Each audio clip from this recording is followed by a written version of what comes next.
Hi everyone, Jay here with Libertas Inner Strength Training. Welcome.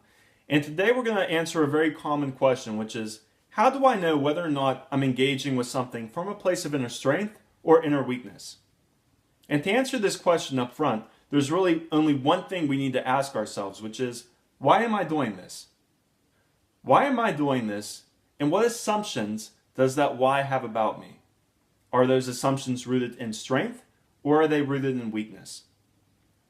To give an example, I used to coach about 40 Division I track and field and cross country athletes. These were phenomenal kids at a good university that were working really hard, and they were extremely successful both on the track and off. Yet I quickly found that one of the best questions I could ask them was just this: why do you run? That's it. No matter how good they were, how experienced they were, what level they were at, this question would divide the team into two camps. Group one never really understood the question. They would look and they'd say, I don't know. I like running. This is what I've done my whole life, or at least for a good number of years. I like doing it. I think it's fun. I think it's exciting. And I don't know. I just like running.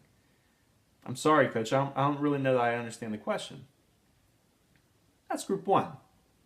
Group two gave a totally different response. At first, their answers sounded very much like group one. Well, I like it. I like running. I've run for a long time. It's good. I feel good when I run. But whenever they'd answer, there'd be, kind of this very brief look of pain on their face, and they might look around and try to evade the question. So I would push a little bit more and say, once we had a better relationship, really, why do you run? Here the answers were numerous. When I was in high school, when I ran, my parents came out. And when I did good, they were happy. And when I ran, I felt like my mom and my dad finally loved me. Or, when I run, and my teammates come up to me after the race, and they're so happy for me because I got us points, it's the only time I feel like I really matter, because I don't feel like I do inside. Or it could just be as simple as, I run because I have to. I can't be alone with my thoughts. I'm too afraid to know what that would be like. I have to run. Very different why, with very different assumptions. Now, this doesn't mean that both groups were not able to succeed. Both were. Both were a mix of very good runners, very adequate runners, and very exceptional runners. But I would say it was easier for group one to go out and perform better consistently because they didn't have this added pressure and weight. They didn't have this extra luggage they were trying to carry with them during every step of a race. Group two had to work so much harder internally and externally to really achieve because there was so much pressure, there was so much around what they were doing. And they had to fight it and the race and everything else in real life. And this isn't only kept at the collegiate level. We can look to a U.S. Olympic athlete named Suzy Hamilton. She competed in 3 Olympics before leaving running and becoming the second highest ranked escort in Vegas. To give you some background, she was a very exceptional runner. She won more NCAA championships than anyone before her. She won 7 U.S. championship titles. She set numerous records and made 3 Olympic teams. Yet, when big races came, she choked. She couldn't deal with the pressure. She couldn't deal with everything. And in Sydney, when she was favored to make the podium, she purposefully collapsed just 50 meters before the finish line because she knew she wouldn't make it, and she could not take that reality. After leaving running, things started to go downhill. She tried to get into real estate, had some kids, thought that would be her way out, developed postpartum depression, put on antidepressants. Job in real estate still wasn't cutting it. Marriage was starting to fall apart. Relationships were starting to fall apart. Her ability to be a good mother was starting to fall apart.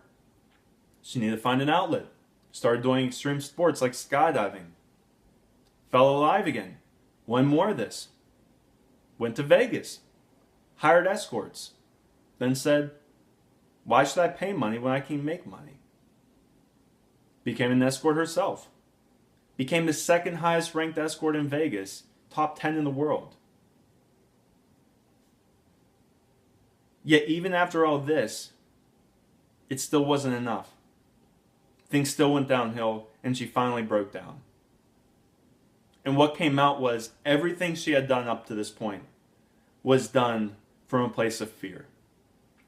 When she ran growing up, it was not easy. During college, when she was, really budding as a great runner, she had a suicide attempt, had extreme anxiety when she was running, and had an eating disorder, which unfortunately is way too exceptionally common in this sport, especially for women. Before then, she ran in order to keep her household together. Her brother had bipolar disorder, and it made for a very rough, stressed, and chaotic household. When she ran, she felt like she was able to bring everyone back together. She was able to bring love into her family, bring warmth into it, have it be in that moment what a family should be. Her brother unfortunately would later go on and commit suicide. And what she would find for herself later on, is that she too had bipolar disorder. And even though she was able to go to the Olympics 3 times, which is something that is just a dream to even go once for most runners, none of that was ever enough. Because everything that she did, everything that she went and achieved, was done from a place of, I am not enough.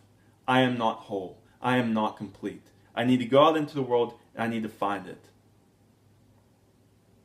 This is the difference between engaging from a place of strength and a place of weakness. Going back to the first group of athletes I used to work with, they were engaging from a place of strength. To them, running was running. It was a way for them to express themselves.